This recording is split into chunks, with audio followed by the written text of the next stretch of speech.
একটি ছোট্ট গ্রামে বাস করতেন এক কৃষক, নাম নিত্যানন্দ। তার দুই ছেলে ছিল, বড় ছেলে রাজু এবং ছোট ছেলে বিজয়। রাজু ছিল খুব লোভী। সে সব সময় ভাবতো কিভাবে বেশি টাকা রোজগার করা যায়। নিজের লাভের জন্য সে কাউকে ঠকাতেও দ্বিধা করত না। অন্যদিকে বিজয় ছিল শান্ত, সৎ এবং পরিশ্রমী। সে বিশ্বাস করত পরিশ্রমের ফল একদিন না একদিন অবশ্যই পাওয়া যায়। একদিন বাবা দুই ভাইকে ডেকে বললেন, আমি বুড়ো হয়ে গেছি। আমার জমি আর বাড়ি তোমাদের দুজনের মধ্যে সমান ভাগ করে দিতে চাই। রাজুর মুখ সঙ্গে সঙ্গে বদলে গেল। সে মনে মনে ভাবল, সমান ভাগ কেন? সবকিছু তো আমারই হওয়া উচিত। বাবার সামনে সে কিছু বলল না।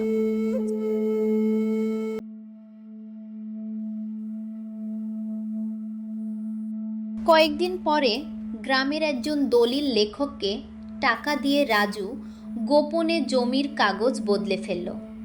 কাগজে এমনভাবে লেখা হলো যে প্রায় সব জমি তার নামে চলে গেল। বাবার মৃত্যুর পর কাগজ দেখে বিজয় অবাক হয়ে গেল। সে শান্তভাবে বলল, দাদা, বাবা তো বলেছিলেন সব সমান ভাগ হবে। কাগজে যা লেখা আছে সেটাই সত্যি। তুই চাইলে এই ছোট্ট জমিটুকু নিয়ে চলে যা। বিজয় চোখে জল চলে এলো, কিন্তু সে ঝগড়া করলো না। সে শুধু বলল, ঠিক আছে দাদা, আমি পরিশ্রম করে নিজের জীবন গড়ে নেব। আমি খালি হাতে চলে যাব, কিন্তু একটা কথা মনে রেখো, অন্যায় করে পাওয়া সম্পদ কখনো সুখ দেয় না। আমাকে জ্ঞান দিতে হবে না, টাকা থাকলে সবকিছু কেনা যায়। একটি ছোট্ট কুঁড়ে ঘর আর সামান্য জমি নিয়ে বিজয় নতুন করে জীবন শুরু করলো। সকালে মাঠে কাজ করত, দুপুরে অন্যের জমিতে মজুরি করত, আর রাতে নিজের ছোট্ট জমিতে সবজি চাষ করত। তার স্ত্রী মীরা সব সময় তাকে সাহস দিত।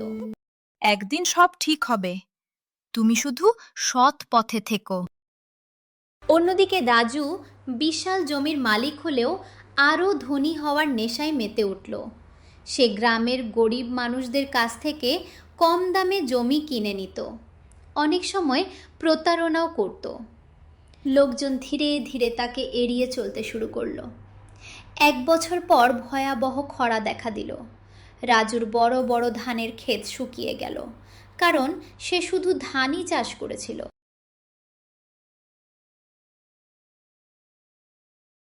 রাজু, কালকের মধ্যে টাকা না দিলে বাড়িটাও নিলাম করে দেব। আর একটু সময় দিন।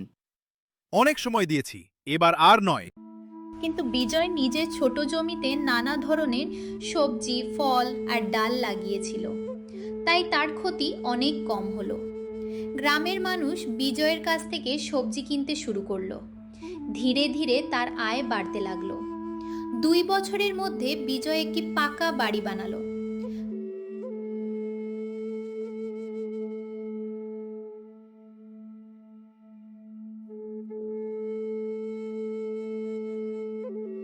বিজয়ের সবজি খুব ভালো হয়েছে। ও খুব পরিশ্রম করে, তাই আজ সফল।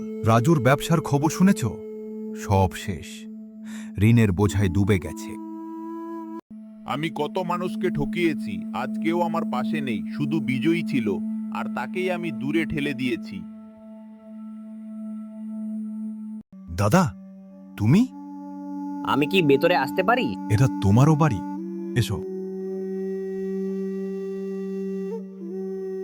আমি তোকে ঠকিয়েছি, তোর প্রাপ্য জমি কেড়ে নিয়েছি, আমাকে ক্ষমা করো।